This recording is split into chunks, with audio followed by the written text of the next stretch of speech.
Welcome to Sunshine Cathedral's Queer God Squad. It's Tuesday, October 21st, 2025. I am Bishop Darrell Watkins, the Senior Minister of the Sunshine Cathedral. With me today are Bishop Robert Griffin, Reverend Dr. Ann Atwell, and Reverend Kevin Tisdall. We are the Queer God Squad. Visit sunshinecathedral.org to learn more about us. Queer God Squad was created by Hotspots Happening Out to support our mission to explore the value of faith in the LGBTQ community. There is no streaming TV show like this in the entire world.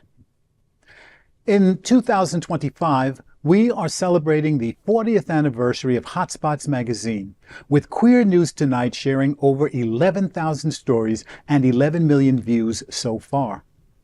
We are the largest nonprofit LGBTQ media organization in America, and we encourage you to support our mission to inform, entertain, and educate our community and allies. This is the Sunshine Cathedral Perspective. The Queer God Squad asks, what is fascism really? Fascism is an authoritarian, ultra-nationalist political ideology that gained prominence in early 20th century Europe, and there were stirrings of it in the United States as well. Fascism proclaims a race or ethnicity or a country to be superior to all others. It is dominated by a right-wing party, if other parties are even allowed, and fascist leaders usually approve of extreme measures, including violence, to suppress oppression and opposition. It glorifies military power and seeks to increase the nation's influence and sometimes its territory.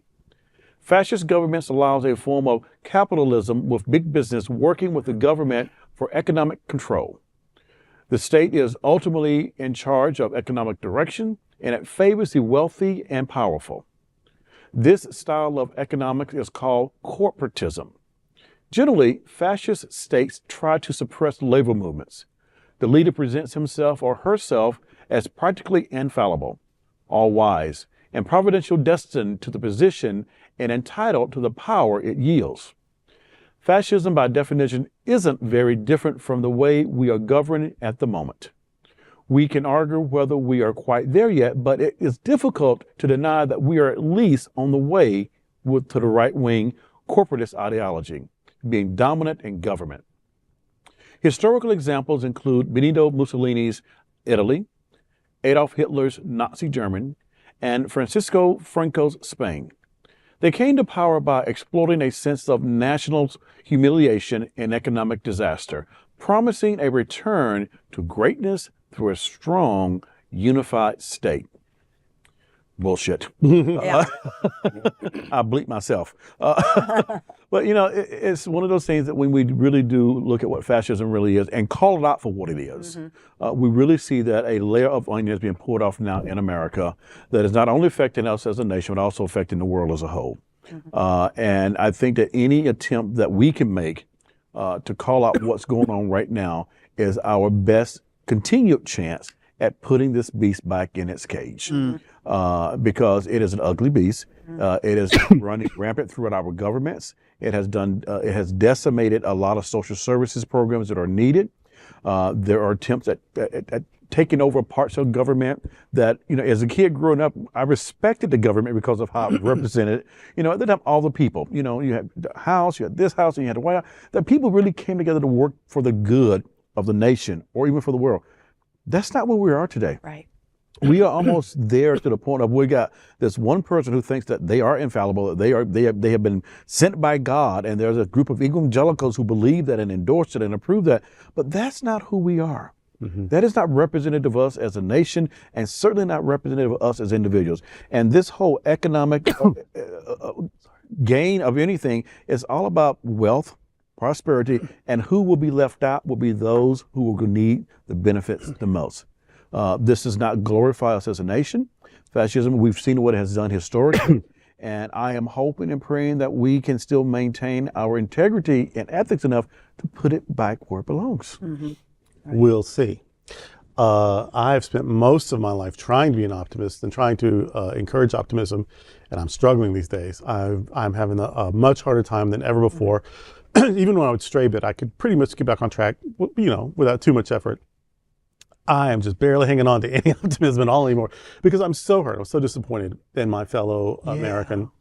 I've always known there's fools and people with ill intention and they were greedy and selfish and mean spirited. Of course, I don't live in a bubble. I just never thought that those people would appeal to the majority. Yeah. And ever how narrow it may be. Right. But that it would even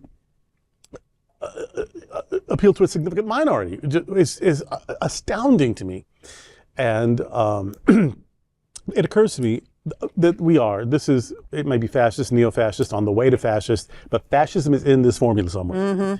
And I get so mad when you say, well, this fascist, blah, blah, oh, you're talking about, and they'll name somebody from the other party. Know what a word means. Yeah. You know what I mean? I get you don't like that party or that person or that candidate or that leader.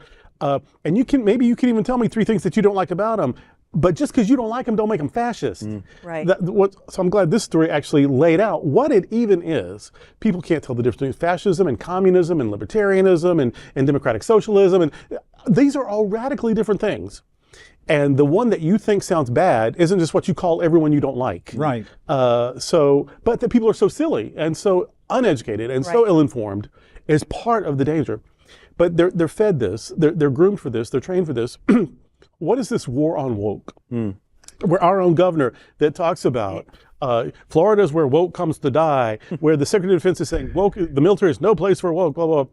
You know what woke means? Woke means paying attention. Yay. Yeah. Woke means being awake and knowing what's happening and caring about it. They aren't even hiding it. This is where woke goes to die. This is where giving a shit about people comes to die. This is where noticing what's wrong and trying to fix it comes to die. And he ain't lying about that. Because under his leadership, that is the truth. But that's also what makes fascism possible. Yeah. And so somebody better get woke or it won't even be an option for the rest of us. Because once they get enough power, and they're getting more every day, they can decide that we just don't get to say anything anymore. Yeah. They can decide state of emergency, no more elections, or only one party, or whatever. Because every place it ever happened, it wasn't meant to happen. Germany was the most Christian and most educated country in Europe. And now the leader, Hitler, it's synonymous with evil now. It is basically Satan beyond the Middle Ages. Is Nazism and Hitler, blah, blah, blah. And the values and the goals that are guiding this nation right now are frighteningly similar. Somebody better get woke.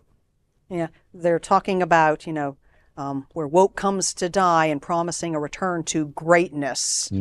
The thing about that is that greatness it really is manifest through diversity. It really is. Look at the incredible things that our country has done because of the diversity. Yes. And a lot of that is just going away and going away and going away. They're targeting everybody who they perceive to be different in any way. Fascism, anyone? Homogeny breeds mediocrity. Yes. Yeah. And that's the truth. There you go. I learned recently that Antifa means anti-fascist. Hey. So when the orange guy in the White House is saying that there's all that Antifa out there and that he doesn't like it, I wonder why. Exactly. I wonder why. Why don't you like anti-fascist? Yes. Because he doesn't know what it means. Yeah. Number That's one, it. more Yeah, than that's a biggie. anything, and he's feeding it to his masses.